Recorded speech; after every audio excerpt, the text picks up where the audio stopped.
नमस्कार साथियों, nursing A to Z के इस प्लेटफॉर्म पर आपका हार्दिक स्वागत है। जैसा कि आपको पता है, कल आरएमएल जो राम मनोहर लोहिया स्क्रीनिंग टेस्ट हुआ उसका रिजल्ट आ चुका है। तो उस रिजल्ट के बाद बहुत लोगों के कमेंट्स आ रहे थे कि क्या कट ऑफ होगी, कितने बच्चे सेलेक्ट किए जाएंगे, कौन कौन मेंस के लिए एलिजिबल होगा। तो उसके लिए ही हम ये वीडियो लेके आए हैं। साथ साथ में बहुत सारे बच्चों का ये भी है कि जो मेंस होने वाला है और केजीएमयू का एग्जाम होने वाला है, उसके लिए नॉन नर्सिंग की क्लासेस जो है आपकी शुरू की जाए। तो हम आज से ही आपकी नॉन नर्सिंग की क्लास शुरू करने जा रहे हैं। इसमें आपको सारी नॉन नर्सिंग केजीएमयू या आरएमएल मेंस तक पढ़ा दी जाएगी और एक लेवल ऊपर करके पढ़ाई जाएगी, क्योंकि आपका आरएमएल का जो एग्जाम हुआ स्क्रीनिंग, उसकी बहुत बेसिक मैथ्स और रीजनिंग ये सारी आई है। लेकिन जो मेंस एग्जाम होने वाला है उसका जो पैटर्न होगा या उसका जो आप बात करो कि लेवल होगा, वो थोड़ा सा ऊपर होगा। तो पहले बात कर लेते हैं कि जो कट ऑफ है उसकी क्या है। तो एक ये 11/8 का जो नोटिस आया था, अगर उसके अनुसार माना जाए, उसका थर्ड पॉइंट एक बार पढ़ के देखिए सारे बच्चे। Only those candidates who qualify in the screening examination will be eligible to appear for the mains examination। तो ये देखो, qualify in the screening examination, ठीक है, ये बात पॉइंट करिए। The marks obtain in the screening examination will not be considered for the final selection as it will only be qualifying marks for appearing in the mains examination. ठीक है, तो पहली बात तो ये बात याद रखिए कि जो कल आरएमएल ने जो रिजल्ट जारी किया था वो उन बच्चों का किया था जो क्वालिफाई हुए हैं। ठीक है, तो अगर इस तीसरे पॉइंट को वैलिड माना जाए तो मेंस के लिए वो सारे बच्चे एलिजिबल होंगे जो क्वालिफाई हुए हैं। ठीक है, तो ये हो सकता है, एक तो ये पॉइंट हो सकता है कि क्वालिफाई जितने भी बच्चे हुए, जितने भी 11,000 14,000 जो भी बच्चे क्वालिफाई हुए हैं वो सारे ही मेंस में बैठे। तो ये भी हो सकता है। दूसरा बोल रहे हैं कि ये जो न्यूज़पेपर की कटिंग है, इसमें आप देख रहे हो कि करीब 7,000 परीक्षार्थियों को शामिल किया जाएगा। ये वहां के जो सीएमएस हैं उनका बोलना है। तो ये भी हो सकता है, अगर ये सही हुआ तो हम कट ऑफ की बात करेंगे, अगर नहीं तो जो बच्चे क्वालिफाई हैं वो सारे ही सेलेक्ट हों तो ये बहुत अच्छी बात है। ठीक है, सारे ही मेंस एग्जाम दें। तो अगर मान लीजिए 7,000 केवल बच्चों को सेलेक्ट किया गया तो जो कट ऑफ है वो थोड़ी हाई जाएगी। जैसे जनरल है उसकी कट ऑफ 70 प्लस जाने वाली है। ये बात आप 70 प्लस आपके नंबर है तो आप बिल्कुल मेंस में बैठ ही रहे। उसके अलावा अगर ओबीसी की बात करें तो ओबीसी वाले जो बच्चे हैं उनके मान के चलिए आपके करीब करीब 60 to 65 जो है कट ऑफ रहने वाली है। और ईडब्ल्यूएस वाले जो बच्चे हैं उनकी भी कट ऑफ 60 to 65 ही रहेगी। अगर बात करें एससी वाले जो बच्चे हैं उनकी कट ऑफ जा सकती है कि उनकी कट ऑफ करीब 55 से 60 में जो है वो, ये कंफर्म कट ऑफ बता रहे हैं कि इतने अगर नंबर हैं आपके तो आप जो है बिल्कुल आराम से मेंस की तैयारी कर सकते हैं। लेकिन इससे कम है तो भी हो सकता है कि आपका सिलेक्शन हो जाए, तो बिल्कुल उम्मीद तो बिल्कुल नहीं छोड़नी है। हो सकता है सारे क्वालिफाई बच्चे जो हैं वो सिलेक्ट हो जाएं। अच्छा, अगर एसटी हैं आप तो एसटी जो वाले बच्चे हैं उनकी 50 to 55 लास्ट कट ऑफ जाने वाली है। और पीडब्ल्यूडी जो बच्चे हैं उनकी 40% जो है कट ऑफ जाएगी। 40% से ऊपर सारे बच्चे सेलेक्ट होंगे फॉर मेंस के लिए। अच्छा, अब बहुत सारे कमेंट्स आए, उनके थोड़े बहुत आंसर हम कर देते हैं। जैसे कि किसी ने पूछा है 55.5% है, तो बच्चे बिल्कुल आप चिंता मत कीजिए, अभी आपके पास ये ऑप्शन है कि हो सकता है कि सारे जो बच्चे हैं वो सेलेक्ट हो जाएं, क्वालिफाई जिन्होंने किया है स्क्रीनिंग एग्जाम में मेंस के लिए। ठीक है, तो तैयारी तो आपको बिल्कुल नहीं छोड़नी है और ना ही आपको होप छोड़नी है। तो अपना टाइम बिल्कुल वेस्ट ना करें। बस आपको ये ध्यान देना है कि मेंस का एग्जाम हमको दे रहे हैं। ठीक है, मान लीजिए किसी कारणवश आप मेंस का एग्जाम में नहीं बैठ पाए तो भी कोई दिक्कत नहीं है, क्योंकि केजीएमयू जो है उसका एग्जामिनेशन आने वाला है इन 1 और 2 मंथ। तो आप मेंस की तैयारी करो चाहे केजीएमयू की तैयारी करो, आपको सेम सिलेबस पढ़ना है। ठीक है, तो अगर सेम सिलेबस करना ही है तो बिल्कुल तैयारी उसकी चालू कर दो। अब हमारे प्लेटफॉर्म पर हम नॉन नर्सिंग सॉल्व कराएंगे आपको पूरी। ठीक है, क्योंकि नर्सिंग हम नहीं करा पाएंगे अभी इतना शॉर्ट टाइम पे। धीरे धीरे हम पीआर यादव की जो क्लासेस चला रहे हैं उसके जरिए ही नर्सिंग जो है वो सॉल्व करा रहे हैं। अगर उससे रिलेटेड आपको टॉपिक में डाउट है तो बिल्कुल आप कमेंट सेक्शन में डाल सकते हैं। लेकिन अगर नॉन नर्सिंग की बात करें तो आपको केजीएमयू या फिर आरएमएल मेंस तक आपकी नॉन नर्सिंग कंप्लीट करा देंगे हम। ठीक है, दूसरी बात ये बच्चे की, कुछ बच्चे पूछ रहे हैं मेंस का एग्जाम कब होगा। तो मेंस का एग्जाम जल्दी ही होने वाला है। 1 मंथ के अंदर आपको पता चल जाएगा, या फिर हो सकता है कि एग्जाम कंप्लीट भी हो जाए, क्योंकि जिस हिसाब से इन्होंने स्क्रीनिंग का रिजल्ट दिया है एक दिन के अंदर, तो उस हिसाब से आपका मेंस का एग्जाम भी जल्दी से जल्दी हो जाएगा। ठीक है, उसके अलावा कुछ बच्चों के अभी ये डाउट है कि मेंस का एग्जाम किस पैटर्न का होने वाला है, क्या मेंस में भी आपके नॉन नर्सिंग के पार्ट आएंगे? तो बिल्कुल बच्चे, मेंस में भी नॉन नर्सिंग आएगी, और ये हम नहीं बोल रहे हैं, ये यहाँ पर आप देख सकते हैं कि जो सिलेबस और एग्जामिनेशन पैटर्न होने वाला है स्क्रीनिंग और मेंस का, वो सेम होगा जो इन्होंने पहले बताया था। मतलब सीबीटी जो पहले होना था 40 और 60 जो है वो अभी भी होगा, तो सेम पैटर्न होने वाला है। लेकिन ये भी बात याद रखना कि इतना सरल पेपर जो आपका स्क्रीनिंग आया वो नहीं आने वाला है। तो स्क्रीनिंग टेस्ट को ऐसे लीजिए जैसे कि वो एक तरह से आपके लिए मिरर का काम करे कि आपका क्या स्तर है, अभी आपके कॉम्पिटिटिव जो बच्चे हैं उनके तुलना में आप कहाँ पे स्टैंड करते हो। ठीक है, लेकिन अभी आप पे चांस है, आपकी अगर 11,000 रैंक भी है तो भी आप पर चांस है सेलेक्ट होने का, क्योंकि अब स्क्रीन टेस्ट के बाद फिर सारे बच्चे एक ही पायदान पर आ जाएंगे और उनको मेंस एग्जाम देना है। ठीक है, तो तैयारी आपको कैसी करनी है ताकि आप बिल्कुल सेलेक्ट हो जाओ मेंस के एग्जाम के लिए। तो हम अब कराने जा रहे हैं क्या, नॉन नर्सिंग क्लासेस। ठीक है, तो नॉन नर्सिंग क्लासेस हम चालू कर रहे हैं और शुरू कर रहे हैं हम किसी क्लास से, मैथ की क्लास से, और हम एक दिन में एक टॉपिक या 2 टॉपिक कराएंगे और बिल्कुल बेसिक से कराएंगे। बाइलिंगुअल होने वाला है ये सब्जेक्ट, मैथ जो है या रीजनिंग जो है, जो भी हम कराएंगे वो हिंदी इंग्लिश दोनों बच्चों के लिए होंगे और बिल्कुल बेसिक से कराने वाले हैं। ठीक है, तो सारे बच्चे जुड़े रहें और अपनी जो प्रिपरेशन है उसको अच्छे से करें ताकि आप जो है नॉन नर्सिंग बनने का जो सपना है आपका वो जल्दी से जल्दी साकार हो। ठीक है, दूसरी बात ये कि जो ये क्लासेस रहने वाली है नॉन नर्सिंग की, वो आरएमएल प्लस केजीएमयू दोनों को टारगेट करेंगी। जो बच्चे नॉर्थ साइड देने वाले हैं इस साल, नॉर्थ साइड 9 जो देने वाले हैं, उन बच्चों के लिए क्लासेस नहीं है, क्योंकि उन बच्चों का भी पेपर होने वाला है, तब तक ये कोर्स भी कंप्लीट नहीं हो पाएगा। उनके लिए हम एक कोशिश करेंगे कि हम जल्दी से जल्दी एक जीके की क्लास उसको डाल दें, करंट जीके की क्लास, और जो अदर क्वेश्चंस हो सकते हैं। तो आप इस चैनल पे बने रहें और ये सारी क्लासेस देखें ताकि आपका जो सिलेक्शन है उसमें क्या हो, सहूलियत हो जाए आपके लिए। चलिए, तो जो हम टॉपिक कराने वाले हैं आज उसका नाम है सिंपल इंटरेस्ट। सिंपल इंटरेस्ट को हम क्या बोलते हैं बच्चे? सिंपल इंटरेस्ट को हम बोलते हैं साधारण ब्याज। क्या बोलते हैं? साधारण ब्याज बोलते हैं हिंदी में। ठीक है, तो हिंदी वाले बच्चों को कोई दिक्कत नहीं आने वाली, क्योंकि ये दोनों पेपर ही बाइलिंगुअल होंगे, तो बिल्कुल आपको टेंशन लेने की जरूरत नहीं है कि आपने आज तक हिंदी में मैथ पढ़ी है, अब हम इंग्लिश में कैसे करें। तो बिल्कुल बेसिक मैथ होगी।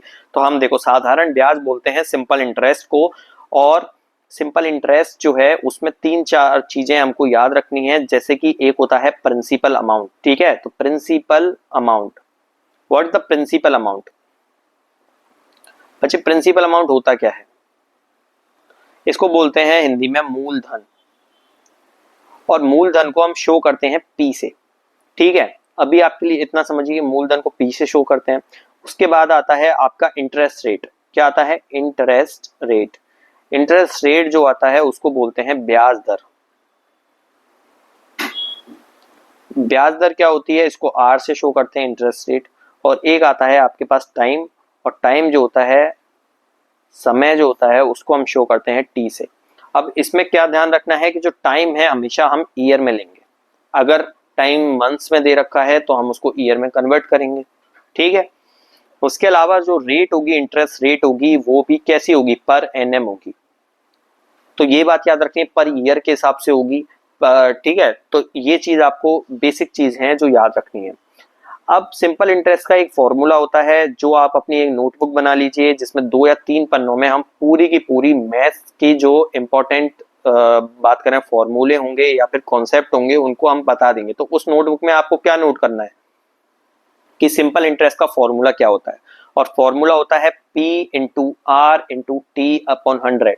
मतलब अगर हिंदी में बोले तो सिंपल इंटरेस्ट मतलब साधारण ब्याज का फॉर्मूला होगा मूलधन इंटू ब्याज दर इंटू समय अपॉन 100 100। ठीक है, तो ये फॉर्मूला हो गया सिंपल इंटरेस्ट किसका? साधारण ब्याज का। इसको देखो, अब बेसिक से समझते हैं, एक एग्जांपल ले लेते हैं। मान लीजिए कि मैंने आपको 1000 रुपए उधार दिए। ठीक है, 1000 रुपए उधार दिए, तो मैं बोलूंगा कि मैंने अगर उधार दिए हैं आपको तो कुछ ना कुछ ब्याज लगेगा इस पे। अब मैं बोलता हूं कि मैंने आपको 2 साल के लिए 1000 रुपये उधार दिए और मैं 10% पर एनएम मतलब 10% पर साल जो है, ईयर जो है उसकी ब्याज लेने वाला हूं। ठीक है, तो आपको कितने पैसे मेरे को लौटाने पड़ेंगे वो हम इससे पता लगाते हैं। तो हम क्या निकालते हैं, पहले सिंपल इंटरेस्ट निकालते हैं, मतलब साधारण ब्याज निकालते हैं, कितना ब्याज हुआ। तो हम कैसे करेंगे, जो मूलधन है वो कितना दिया, प्रिंसिपल अमाउंट मूलधन जो शुरू में दिया जाता है, तो 1000 रुपए मैंने आपको दिए थे, इनटू आप बोलोगे क्या, आर, आर मतलब इंटरेस्ट रेट, कितनी ब्याज दर थी, 10% ब्याज दर थी, और टाइम मतलब समय कितना था, 2 साल का समय था, अपॉन 100 करेंगे तो कितना आएगा बच्चे, ये आएगा 200 रुपए। तो सिंपल इंटरेस्ट 200 रुपए आ गया। तो क्या आप मेरे को 2 साल बाद 200 रुपए लौटाओगे, मैंने 1000 रुपए दिए थे, आप क्या 200 रुपए लौटाओगे, नहीं, आप कितने लौटाओगे, तो आप बच्चे जो लौटाने वाले अमाउंट होता है वो होता है प्रिंसिपल अमाउंट मतलब मूलधन प्लस साधारण ब्याज या फिर सिंपल इंटरेस्ट, मतलब 1000 प्लस 200 मतलब 1200 रुपए आप हमको लौटाओगे। ठीक है, तो ये अमाउंट होती है जो लौटाई जाती है। तो सिंपल इंटरेस्ट, ये नहीं सोचना कि सिंपल इंटरेस्ट से हम वो चीज निकाल देंगे कि हमको कितने पैसे लौटाने, उसमें प्रिंसिपल अमाउंट जोड़ना पड़ता है, तब वो राशि आती है, तब वो अमाउंट आती है जो आपको लौटानी होती है। तो ये कॉन्सेप्ट आपका क्लियर होना चाहिए सिंपल इंटरेस्ट को लेके। अब सिंपल इंटरेस्ट को लेके आपका जो स्क्रीनिंग टेस्ट है उसमें एक क्वेश्चन आया है, ठीक है, और बहुत ही बेसिक क्वेश्चन आया है। अब देखो, हम वो क्वेश्चन तो करेंगे करेंगे जो क्वेश्चंस आपके आए हुए हैं, है ना, उस लेवल के तो करेंगे, लेकिन उससे 1 या 2 लेवल ऊपर करेंगे ताकि आपकी मेंस की अच्छे से तैयारी हो जाए। मेंस का पेपर अगर थोड़ा टफ भी आए तब भी आप जो है 10 में से 10 क्वेश्चन आपने सही करके आए। ठीक है, तो बेसिक समझना है, बिल्कुल धीरे धीरे समझना है, सारा जो है क्लियर हो जाएगा आपका। अब देखें, जैसे क्वेश्चन देखो, calculate the simple interest on 8000 for 12 month at 2% interest rate. ठीक है, क्या कैलकुलेट करना है, सिंपल इंटरेस्ट कैलकुलेट करना है। तो बच्चे सिंपल इंटरेस्ट हमको कैलकुलेट करना है, मतलब साधारण ब्याज कैलकुलेट करना है। हिंदी में बोले तो साधारण ब्याज ज्ञात करें कितने पर, 8000 रुपए 12 मंथ के लिए 2% ब्याज दर पर दिए जाते हैं। तो ठीक है, सिंपल इंटरेस्ट ज्ञात करना है, मूलधन या प्रिंसिपल अमाउंट हमको दिया हुआ है, कितना दिया हुआ है, ये दिया हुआ है 8000 रुपए।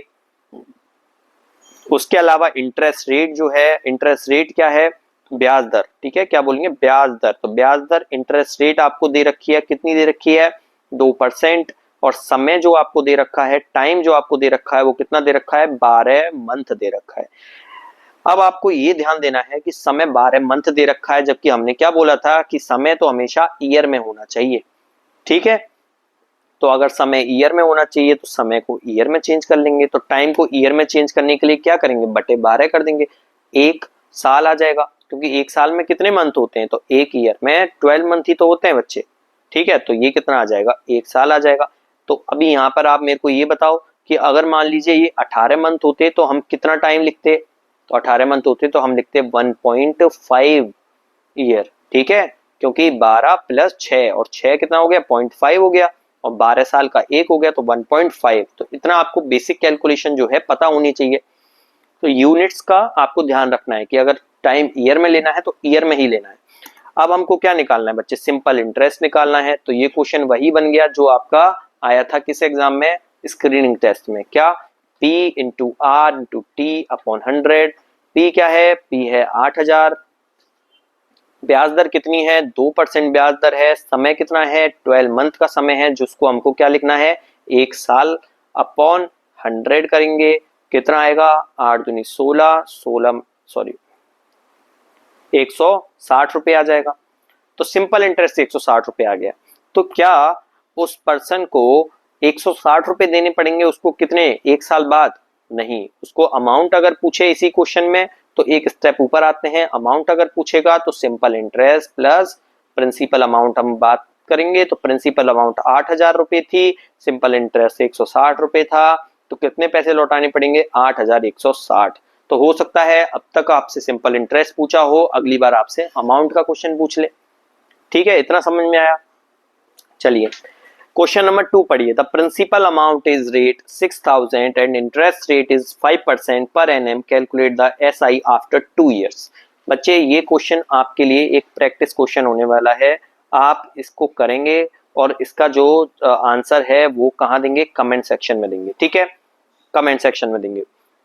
तो ये वाला आंसर आप कमेंट सेक्शन में डालिए, ठीक है। अगर नहीं होता है अगली बार इसको सॉल्व करा देंगे। वैसे ये बिल्कुल सेम टू सेम इस कॉन्सेप्ट पे आधारित है और ये उस पे आधारित है जो आपका पेपर में आया था।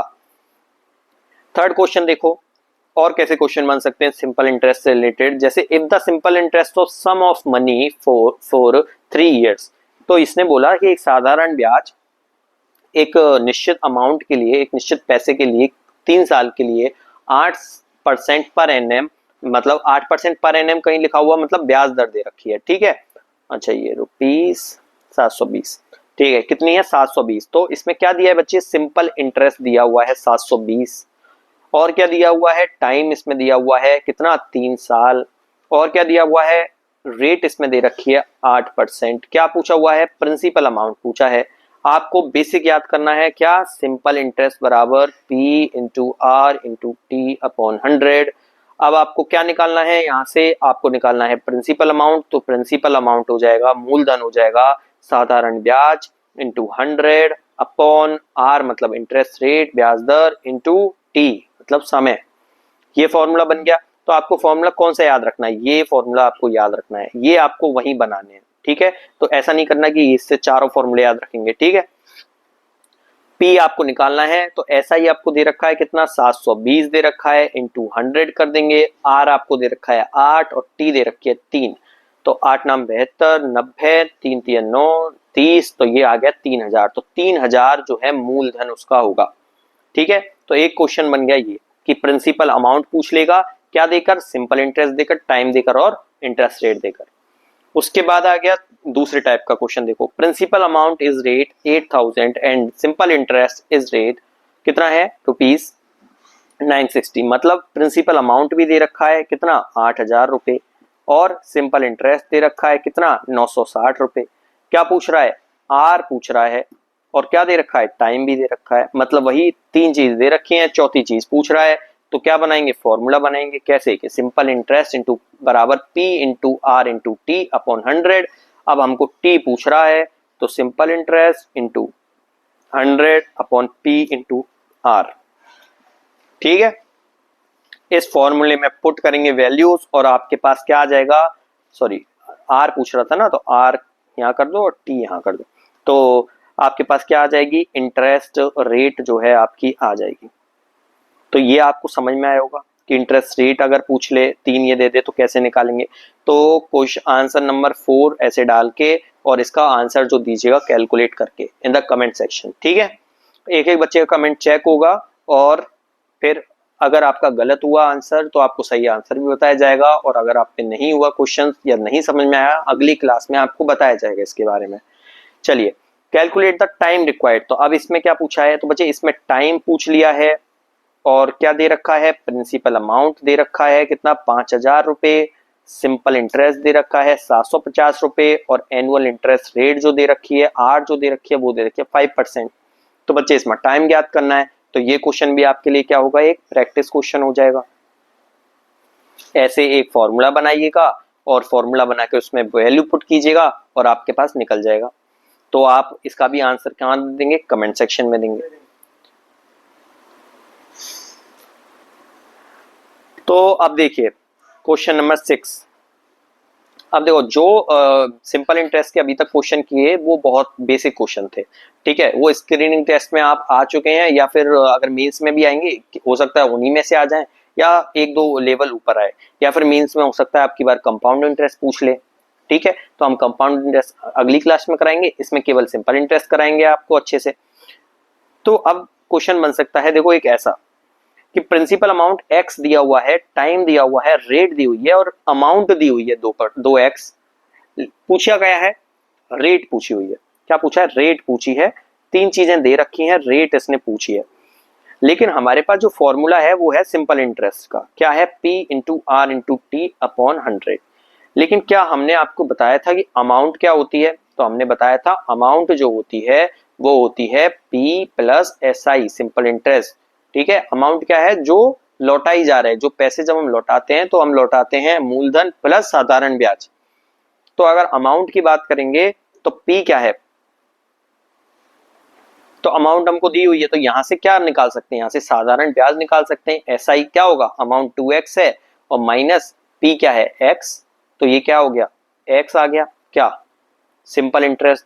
तो जब हमको बस एक कॉन्सेप्ट याद रखना था अमाउंट का, तो अमाउंट से हमने सिंपल इंटरेस्ट निकाल दिया। अब जब हम पे सिंपल इंटरेस्ट है, प्रिंसिपल अमाउंट है और हमारे पास टाइम है, तो हम रेट आसान से निकाल सकते हैं। देखो रेट का फॉर्मूला क्या हुआ, SI into 100 upon P into T। अब SI क्या है, SI है x को ऐसे बनाते हैं इंटू 100 अपॉन P क्या है, तो B है बच्चे x इंटू T, टाइम क्या है 10, x से x कट गया, ये हो गया, तो आपका इंटरेस्ट रेट आ गई 10% पर एनएम। ठीक है, कितनी आ गई, 10% पर एनएम। तो ये देखो ऐसा क्वेश्चन हो सकता है कि यही क्वेश्चन आपके क्या आ जाए, मेंस में आ जाए, तो आपका 1 नंबर क्या हो जाएगा, पक्का हो जाएगा बिल्कुल। और क्या क्वेश्चन बन सकता है सिंपल इंटरेस्ट से, तो देखो ये क्वेश्चन है, इसमें भी अमाउंट दी हुई है, तो ये क्वेश्चन आपका प्रैक्टिस क्वेश्चन हो गया। प्रैक्टिस क्वेश्चन नंबर कौन सा, नंबर डालना आप 7 नंबर और आंसर डाल देना उसका कमेंट सेक्शन में। ठीक है, नहीं होगा तो हम सॉल्व करा देंगे इसको। अब ये क्वेश्चन देखिए, हो सकता है आपसे ये क्वेश्चन पूछे, a sum of 12,000 is lent out at 5% per annum simple interest on simple interest for 5 years, what will be the amount after 5 years। तो देखो ये समझिए, ये जो ना क्वेश्चंस जो इतने बड़े बड़े क्वेश्चन लगते हैं, आप लैंग्वेज समझने की कोशिश कीजिए, क्या क्या दे रखा है बस उसको लिख लीजिए अलग से। जस्ट सम ऑफ रेट 12,000 क्या है, ये प्रिंसिपल अमाउंट है, ये मूलधन है, तो मूलधन दे रखा है 12,000 रुपए। लेंट आउट मतलब उधार दिया गया, कितने पर, 5% पर एनएम पर। 5% पर एनएम क्या दे रखी है, इंटरेस्ट रेट दे रखी है 5% पर एनएम। कैसे, सिंपल इंटरेस्ट, तो ये भी देखना है कि सिंपल इंटरेस्ट पे दे रहे हैं। अच्छा, सिंपल इंटरेस्ट पे दे रहे हैं, कितने के लिए, 5 साल के लिए दिया है। ठीक है, जब कंपाउंड इंटरेस्ट पढ़ाएंगे तब, तो अभी तो हम सिंपल इंटरेस्ट पढ़ा रहे हैं, तब कंपाउंड पढ़ाएंगे तो उसके हम फॉर्मूला बताएंगे, उसके क्वेश्चंस कराएंगे। ठीक है, तो वो बिल्कुल आपका क्लियर हो जाएगा, तो ये याद रखो। अभी तक सिंपल इंटरेस्ट निकालना है, क्या निकालना है बच्चे, सिंपल इंटरेस्ट निकालना है, नहीं अमाउंट पूछिए, अमाउंट क्या होगी जो 5 साल बाद लौटाई जाएगी, वो अमाउंट क्या होगी। ठीक है, तो हम तो क्या निकाल सकते हैं, हम तो बच्चे सिंपल इंटरेस्ट निकाल सकते हैं, उसका फॉर्मूला पता है क्या है, P into R into T, बिल्कुल रटा हुआ होना चाहिए फॉर्मूला, PRT अपॉन 100। तो P क्या है, 12,000 है, R क्या है 5% है, T क्या है 5 साल है, और 100 कितना आ गया, 12×5 = 600 है ना, और इंटू 5 करेंगे तो 5×30 3,000 रुपीज आ गई, क्या, सिंपल इंटरेस्ट। तो ये आ गया। अब हमको अमाउंट पूछ रहा है, अमाउंट का फॉर्मूला हमने क्या देखा था, अमाउंट क्या होता है बच्चे, अमाउंट होता है principal amount plus simple interest. Principal amount कितना है, 12,000 रुपए, और सिंपल इंटरेस्ट कितना है, 3,000 रुपए। तो कितना आया, ये आ गया आपका 15,000। तो 15,000 उसको लौटाने पड़ेंगे, अमाउंट विल बी द 15,000 रुपए, 15,000 रुपीज हो जाएगी अमाउंट। तो ऐसे क्वेश्चन बन सकते हैं आपके सिंपल इंटरेस्ट से रिलेटेड। अब कुछ क्वेश्चंस हम करेंगे किससे रिलेटेड, कंपाउंड इंटरेस्ट से रिलेटेड, सारा टॉपिक पढ़ेंगे अगली क्लास में। आपको कुछ क्वेश्चन प्रैक्टिस क्वेश्चन दिए गए हैं, वो आप करके आना, बिल्कुल बेसिक जो है हम कराएंगे यहाँ पे, बिल्कुल SSC लेवल का नहीं पढ़ाया जाएगा, यहाँ पर बिल्कुल नर्सिंग लेवल का पढ़ाया जाएगा, जो आपको KGMU में और RML में पूरे नंबर लेके दिला देगा आपको। ठीक है, तो बिल्कुल एक बात अपने दिमाग में बैठा लो, जिन बच्चों का सिलेक्शन हो गया है उनको तैयारी करनी ही है। जब तक ऑफिशियल चीज नहीं आ रही कि जिसका सिलेक्शन नहीं हुआ है, वो सारे जो एलिजिबल हैं, सारे जो क्वालिफाई कैंडिडेट हैं, तो वो आपको मान के चलो कि वो RML मेंस में बैठ रहे हैं, जब तक ऑफिशियल कोई न्यूज नहीं आ रही है। ठीक है, बाकी नॉन नर्सिंग की तैयारी आपको करनी ही है, चाहे ये मान के करो कि RML मेंस के लिए कर रहे हैं, चाहे ये मान के करो कि KGMU के लिए कर रहे हैं। ठीक है बच्चे, उसके अलावा KGMU से रिलेटेड कोई भी अगर न्यूज आती है तो हम आपको बता देंगे। ठीक है, तो इस चैनल पे बने रहो और मेंस जो है उसकी तैयारी करते रहो।